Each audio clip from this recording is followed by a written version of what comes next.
নমস্কার, আপনারা দেখছেন ট্রাইব টিভি বাংলা। আপনাদের সঙ্গে আমি, আমার নাম শান্তনু। 2024 পেরিয়ে 2025-এ কিন্তু আমরা পদার্পণ করেছি। ইতিমধ্যেই বেশ কয়েকটি দিন চলে গেছে, বিভিন্ন রকম ঘটনা ঘটছে, কিন্তু এর মধ্যেও বাংলাদেশে কিন্তু অশান্তি থামছে না। দিন যত যাচ্ছে অশান্তিও বৃদ্ধি পাচ্ছে এবং সেখানকার অস্থিরতা এমন পর্যায়ে গিয়ে পৌঁছচ্ছে যে আগামী দিনে বাংলাদেশে কি আদেও শান্তি ফিরবে, সেখানকার সংখ্যালঘুদের ভবিষ্যৎ কি, এই নিয়ে কিন্তু আমরা প্রত্যেকেই শঙ্কিত এবং কি যে হতে যাচ্ছে আমরা হয়তো কেউ জানি না। শেষ পর্যন্ত মোহাম্মদ ইউনূস এই মুহূর্তে অন্তর্বর্তী সরকার যিনি চালাচ্ছেন, তার ভবিষ্যৎ কি? তিনি কি দেশ ছেড়ে পালাতে বাধ্য হবেন? যা পরিস্থিতি তৈরি হচ্ছে, 48 ঘন্টা সময় দেওয়া হয়েছে তাকে, আপনারা প্রত্যেকে জানেন। সেখানকার জনগণ এই সময় দিয়েছে। কেন সময় দিয়েছে? কর বৃদ্ধি, সব কিছুতেই কর বৃদ্ধি, রেস্টুরেন্টের কর বৃদ্ধি, মোবাইল রিচার্জের কর বৃদ্ধি। কিন্তু কেন? এই নিয়েই আমরা বিস্তারিত আলোচনা করব। আমাদের সঙ্গে রয়েছেন প্রখ্যাত সাংবাদিক এবং রাজনৈতিক বিশ্লেষক অর্কপ্রভ সরকার আমার বাদিকে। অর্কদা, আপনাকে স্বাগত আজকের অনুষ্ঠানে। আমি যেভাবে শুরু করলাম যে 2024 শেষ হয়ে 2025 শুরু হলো, কিন্তু অশান্তি থামছে না বাংলাদেশে, যদি একটু ব্যাখ্যা করেন। প্রথম কথা, বাংলাদেশ তো দেউলিয়া হয়ে গেছে। $1 আমার মনে হয় 130 বাংলাদেশ টাকার সমান, সেটা 150 টাকা বাংলাদেশি টাকায় চলে যেতে পারে। আর যেহেতু IMF এর কাছ থেকে বেল আউট প্যাকেজ নিয়েছে বাংলাদেশ, তো IMF এর কিছু শর্ত তাদের পূরণ করতে হবে।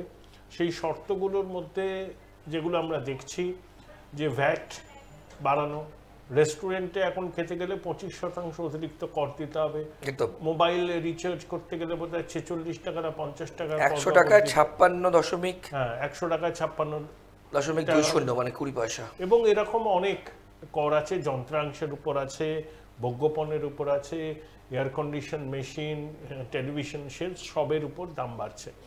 প্যাকে বাংলাদেশে মানুষের হাতে টাকা নেই, এমনকি টিস্যু পেপারের ক্ষেত্রে। তারপর এভাবে যদি কর বাড়ানো হয়, আসলে বাংলাদেশে কোনো মধ্যবিত্ত শ্রেণী নেই। একদল আছে খুব বড় লোক আর একদল আছে গরিব। তা গরিব মানুষ যারা আছেন তারা তো সব থেকে বেশি বিপদের মুখে পড়বেন, সবসময় সেটাই হয়, গরিব মানুষই বিপদের মুখে পড়ে। আসলে ইউনূসের সামনে আর কোনো পথ খোলা নেই। উনি অর্থনীতিবিদ, তো অর্থনীতিবিদ হয়ে তো বাংলাদেশের অর্থনীতিকে ডুবিয়ে দিলেন। শেখ হাসিনার সময় অন্তত এই সমস্যা তো সামনে আসেনি, বাংলাদেশের মানুষ তো অন্তত মোটা ভাত কাপড়ের জোগাড়টা করতে পারতেন। এখন তো মাছ কিনতে না পেয়ে মাছের কাঁটা কিনছেন, নতুন আলুর দাম হয়ে গেছে 100 টাকার আশেপাশে, 1 ডজন ডিম কিছুদিন আগে 170 টাকা ছিল বাংলাদেশে, সেটা কোথায় গিয়ে দাঁড়াবে? কিন্তু পাকিস্তান যেরকম হয়েছে ঠিক সেরকম হবে। পাকিস্তানে 1 লিটার পেট্রোল 1000 পাকিস্তানি টাকা। হ্যাঁ, সেখানে মুদ্রাস্ফীতি 38%, বাংলাদেশে 13-14%, আগামী দিন ওটা 20% যাবে। এখন ইউনূসরা যদি ছেড়ে দেয়, ইউনূস পালিয়ে যাবে, প্যারিসে চলে যাবে। ও তো এসছে বাংলাদেশের মানুষের ভালো করবার জন্য নয়, ও এসছে শেখ হাসিনার উপর ওর রাগ ছিল, ব্যক্তিগত প্রতিশোধ নিতে। এবং নিজের গ্রামীণ ব্যাংকে 5 বছরের জন্য কর মুকুব করেছে। আর ইউনূসের কাছ থেকে বাংলাদেশ সরকার প্রায় 550 কোটি টাকা পেত কর বাবদ, সেটা মুকুব করে দিয়েছে। তা সাধারণ বাংলাদেশি মানুষ গরিব থেকে আরো গরিব হচ্ছেন, তাতে ইউনূসের কিছু এসে যায় না। সে নিজে প্রভূত ধনী, মাইক্রো ফিন্যান্সের নাম করে বাংলাদেশে গরিব মানুষকে শোষণ করে প্রচুর বিদেশি মুদ্রা অর্জন করেছে। আমি তো বলবো বাংলাদেশের মানুষের এক্ষুনি উচিত শুধু ইউনূসকে লাথি মেরে তাড়ানো। এখানে অর্কদা যেটা জিজ্ঞেস করবো, ড্রাইভিং লাইসেন্সের উপরও কিন্তু ট্যাক্স বৃদ্ধি হয়েছে, ভ্যাট তো রেস্টুরেন্টে আছে, সব হবে, বাংলাদেশ দেউলিয়া হয়ে যাবে। এবং এই দেউলিয়া হওয়ার পিছনে শুধু ইউনূস। কোথাও কি রাখতে পারলেন না, জানেই না কিছু। ওরা জঙ্গি জিহাদিদের সমর্থক, মুক্তিযুদ্ধ বিরোধী শক্তি, মিষ্টি মিষ্টি কথা বলে, ভারত বিরোধী। বাংলাদেশের মানুষকে লাথি মেরে তাড়াবে, প্লেনে তুলে দেবে। 20 বছর পিছিয়ে দিয়েছে বাংলাদেশকে। এই কথাটা বলতে আমার খারাপ লাগছে, একজন রাষ্ট্রপ্রধানের তো অবৈধভাবে ক্ষমতা দখল করেছে। হ্যাঁ, ও বাংলাদেশের মাটিই চেনে না, বাংলাদেশটাকে ধ্বংস করে জঙ্গিদের হাতে তুলে দিয়ে চলে যাবে। এবং আমার তো মনে হয় বাংলাদেশের মানুষের উচিত এই ইউনূসকে একেবারে তাড়িয়ে দেওয়া, একটা দিনের জন্য ইউনূস যদি ঢাকায় থাকে, বাংলাদেশ একটা দিন থাকলে পরে 24 ঘন্টা করে সময় পিছিয়ে যাবে। কিন্তু অর্কদা, এখানে 48 ঘন্টা যে সময় দেওয়া হয়েছে, সাধারণ মানুষ এখানকার জনগণ সময় দিয়েছেন, এরপর কি হতে পারে? মানে এই সময়সীমা শেষ ইউনূস হচ্ছে। গদি ছাড়তে চাইবে না, অত্যন্ত লোভী, 86 বছর বয়স, এখন জীবনের উপান্তে এসে ও পদ চাইছে। ওকে হটাতে হবে, আন্দোলন করে হটাতে হবে, যাতে ওকে বলে দিতে হবে আমাকে 2 ঘন্টা সময় দিলাম, যেভাবে শেখ হাসিনাকে দেশ ছাড়তে হয়েছিল ঠিক সেরকম ভাবে ইউনূসকে 2 ঘন্টার মধ্যে আপনার যা বিলঙ্গিংস আছে তা নিয়ে বিমানবন্দরে যান, প্যারিসের বিমানে উঠে পড়ুন। আর ওর জঙ্গি সহযোগীরা যেন দেশ ছাড়তে না পারে সেটাকে এনশিওর করতে হবে। আদৌ সম্ভব হবে? কেন সম্ভব হবে না? হবেই তো। ও জঙ্গি সাথীদের বিচার হবে। এই অভ্যুত্থান যারা ঘটিয়েছে সেখানে ন্যাটো বাহিনীর বুলেট পাওয়া গেছে। কারা ছিল? কে মাস্টার মাইন্ড? কে মাস্টার মাইন্ড? ওখানে আইএসআই লোকজন ছিল, বিদেশি শক্তি ছিল। হাসিনা সরকারকে আমি ডিফেন্ড করছি না, নির্বাচনের নামে প্রহসন করেছে, মানুষের গণতান্ত্রিক অধিকার ছিল না, অভিযোগ হচ্ছে গুম করে দেওয়ার, আমি সব মেনে নিলাম তর্কের খাতিরে। কিন্তু বাংলাদেশে এরকম মব জাস্টিসের ব্যাপার ছিল না। বাংলাদেশের সাধারণ মানুষ অন্তত দুবেলা দুমুঠো খেতে পারতেন, মোটা ভাত কাপড়ের অভাব ছিল না। এখন তো মানুষ খেতে পাচ্ছেন না। অনেক বড় বড় কনগ্লোমারেট ঝাঁপ বন্ধ করছে, বেক্সিমো, এস আলম গ্রুপ, গাজী টায়ার। আপাতত 2 লক্ষ লোক বেকার। আগামী দিনে এই চলতে থাকলে আরো 2-3 লক্ষ লোক বেকার হবে, শুধুমাত্র বস্ত্র শিল্পের সঙ্গে সম্পর্ক। আমেরিকার কি রোল হবে যত সময়? ইউনূসকে তাড়িয়ে ছাড়বে ডোনাল্ড ট্রাম্প। আমি তো বলছি ইউনূসকে প্যারিসের বিমানের টিকিট কেটে নিতে হবে। অপদার্থ, কি ধরনের অর্থনীতিবিদ! একজন অর্থনীতিবিদের হাতে শান্তি পুরস্কার, নোবেল শান্তি পুরস্কার ও তো পয়সা দিয়ে পেয়েছে, কিন্তু অর্থনীতিবিদ ও একটা দেশের হাল ধরলো সংকটের মুহূর্তে, দেশটাকে তো শুধরবে। মনমোহন সিং 91 সালে হাল ধরেছিলেন, ভারতবর্ষ অন্য রাস্তায় গেল। আর ইউনূস হাল ধরলেন বাংলাদেশে, বাংলাদেশ তলিয়ে গেল। তাই এই ধরনের লোক যতদিন শীর্ষ পদে থাকবেন, বাংলাদেশিদের মুক্তি নেই, মুক্তি নেই। আমি হার্শ হতে পারি, আমি সবার আগে আমার দেশের স্বার্থ দেখবো। 140 কোটি ভারতবাসী, একদম একদম নিশ্চয়ই। সেখানে জঙ্গিদের উৎসাহিত করছে ইউনূস। চিন্ময় প্রভু বিনা বিচারে বন্দী, আনসারুল্লাহ বাংলার প্রধান জসিমউদ্দিন রহমানিকে জেল মুক্ত করে। ঠিক এখানেই আমি আমার পরের প্রশ্ন আপনাকে রাখতাম, যে আমার জানুয়ারিতে দেখেছি তার হিয়ারিং ডেট ছিল, আলটিমেটলি কিন্তু তিনি জামিন পাননি। সেক্ষেত্রে তার ভবিষ্যৎ কি? তিনি কি আদৌ জেল মুক্তি হবে? হয়তো সময় লাগবে, হাইকোর্টে টাইম কনজিউমিং। হ্যাঁ, ইউনূস এত বড় মিথ্যাবাদী ভণ্ড, ও বলছে যে ধর্মীয় সংখ্যালঘুদের উপর অত্যাচার ধর্মীয় কারণে হচ্ছে না, হচ্ছে ওরা আওয়ামী লীগের সমর্থক বলে। আরে আওয়ামী লীগের সমর্থক বলে অত্যাচার হবে? তাহলে এই যে মৌলবাদী জঙ্গিদেরও লাইসেন্স দিল, মানে হিন্দুদের অত্যাচার করে, তখন বলা হবে ওরা আওয়ামী লীগের সমর্থক, আওয়ামী লীগের উপর মানুষের ক্ষোভ আছে।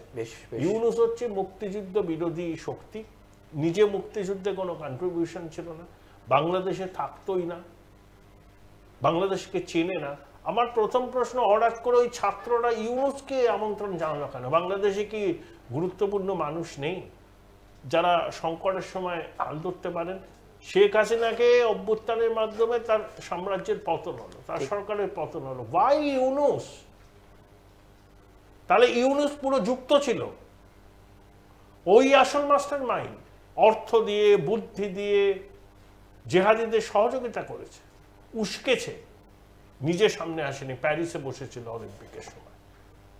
তাহলে ছাত্ররা ওকে বেছে নিল কেন? ও তো কোনোদিন নিষ্কলুষ ছিল না, ওর এগেনস্টে বহু অভিযোগ আছে, দুর্নীতির অভিযোগ, অর্থ নয়ছয় করার।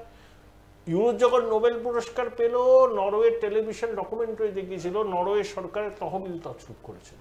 ওকে, বেশ। এই হচ্ছে লোকটার ক্রেডেনশিয়াল।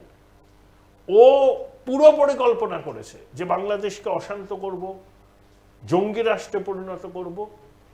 হাসিনা ওর বিরুদ্ধে তদন্ত চালিয়েছিল, বলেছিল ওই লোকটাকে পদ্মার জলে ডোবাবো।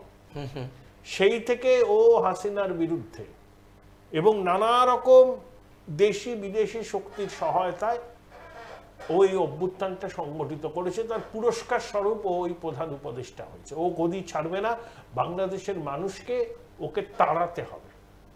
ঠিক যেভাবে হাসিনাকে দেশ ছাড়তে হয়েছিল, তাহলে আলটিমেটলি অর্কদা ভবিষ্যৎটা কি? আপনি কি কোন একটা জায়গায় সেনা শাসন হবে বাংলাদেশ? শেখ হাসিনার প্রত্যাবর্তন দেখছেন? না, এই মুহূর্তে হবে না।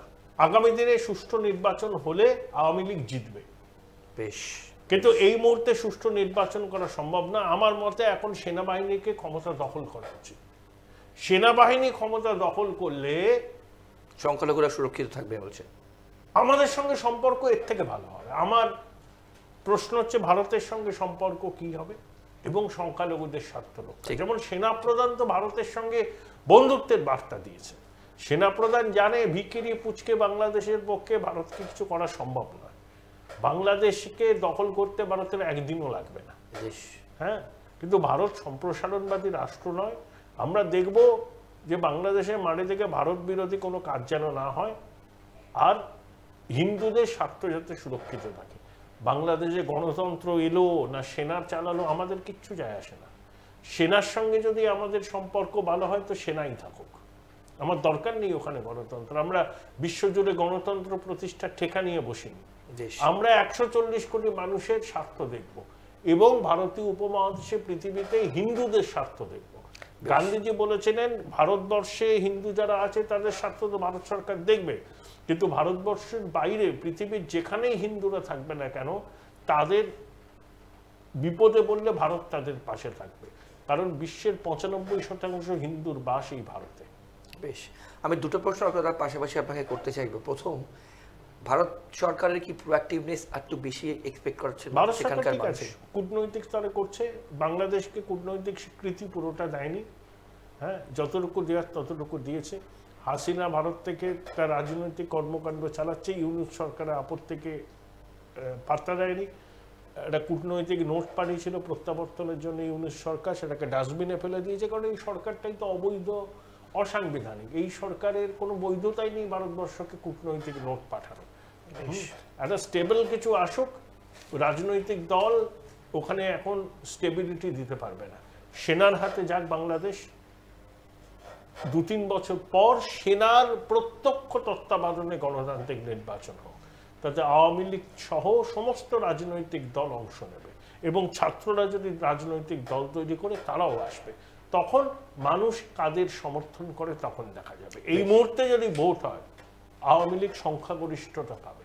এই মুহূর্তে যদি ভোট হয় আওয়ামী লীগ সংখ্যাগরিষ্ঠতা পাবে বলছেন। ওকে, স্বাভাবিকভাবে অর্কদা এই যে মানুষের এই যে টাইম স্প্যান, সময়সীমা বেঁধে দেওয়া 48 ঘন্টার সময়সীমা, আর এত কর বৃদ্ধি, সব ক্ষেত্রে আপনি যেভাবে ব্যাখ্যা করলেন, দুটো যদি আমি পাশাপাশি আপনাকে প্রশ্ন রাখি, কর বৃদ্ধি করার পেছনে মোটিভ কি? টাকা নেই, IMF এর কাছ থেকে টাকা নিয়ে যে শর্ত দিয়েছে কর চাপাতে হবে, বাধ্য হয়েছে। বাংলাদেশের সাধারণ মানুষকে দুর্ভোগের মধ্যে ফেলেছে ইউনূস। বেশ, তা এর জন্য তো ওকে শাস্তি পেতে হবে গণতান্ত্রিক পদ্ধতিতে।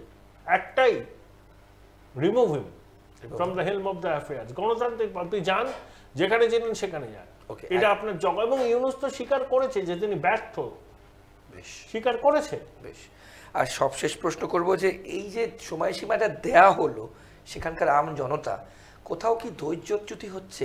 হবে না, মানে একদম দেয়ালে পিঠ থেকে যাওয়া মতো। মাছ কিনতে না পেরে যদি আপনি মাছের কাঁটা কেটে, নতুন আলুর দাম যদি কিলো প্রতি 100 টাকা হয়, কতদিন মানুষ একটা ধৈর্য রাখতে পারবে? সে গণ অভ্যুত্থান তো হয়ে গেছে, তখন মানুষ অনেক স্বপ্ন দেখেছিল যে ইউনূস সব ভুল পাল্টে দেবে, ছাত্ররা সব ভুল পাল্টে দেবে। ছাত্ররা তো পয়দা তুলছে একদমই। হ্যাঁ, তারা কন্ট্রাক্টর, প্রমোটার, ঠিকাদারদের কাছ থেকে টাকা তুলছে। বাংলাদেশ যখন এই চরম সংকটে, তখন 2500 ড্রোন নিয়ে এসছে ওরা চীন থেকে, প্রযুক্তি ড্রোন। তাদের গণ অভ্যুত্থানের ওটা লেজার শো করবে, কয়েক কোটি টাকা খরচা হবে। যে নোট ছাপাবে যেখানে মুজিবের ছবি থাকবে না, তার জন্য নাকি 22,000 কোটি টাকা খরচা হবে। অর্থাৎ মুজিবকে মুছে দাও, মুক্তিযুদ্ধকে মুছে দাও, তার জন্য টাকা পয়সার কোনো অভাব নেই। হ্যাঁ, আর সাধারণ বাংলাদেশিদের ভাত কাপড়ের সংস্থান করতে পারছেন না, তার উপর কর বসেছে। তো বাংলাদেশে এবার তো একটা পাল্টা বিপ্লব হবে। সেই বিপ্লবের মূল শুরু হবে ইউনূস এবং তার জঙ্গি সহযোগীদের দেশ ছাড়া করতে হবে। ইউনূসকে দেশ ছাড়া তো ঠিক আছে হয়ে গেল, কিন্তু জঙ্গি সহযোগীরা যেন দেশ ছাড়তে না পারে। দেশের আইন অনুযায়ী ওদেরও বিচার হবে। অনেক ধন্যবাদ অর্কদা সময়ের জন্য। আপনাদের প্রত্যেককে অসংখ্য ধন্যবাদ। আমরা চাইবো যে শান্তি ফিরুক, নতুন বছর সবাই শান্তিতে থাকুক এবং বাংলাদেশ শান্তি বিরাজ করুক এবং সবাই যেন ভালো থাকে। আমাদের এই আলোচনা বাংলাদেশ নিয়ে আরও অনেক পর্বে চলতে থাকবে, আর অন্যান্য সব খবরের জন্য দেখতে থাকুন ট্রাইব টিভি বাংলা। নমস্কার, ভালো থাকবেন।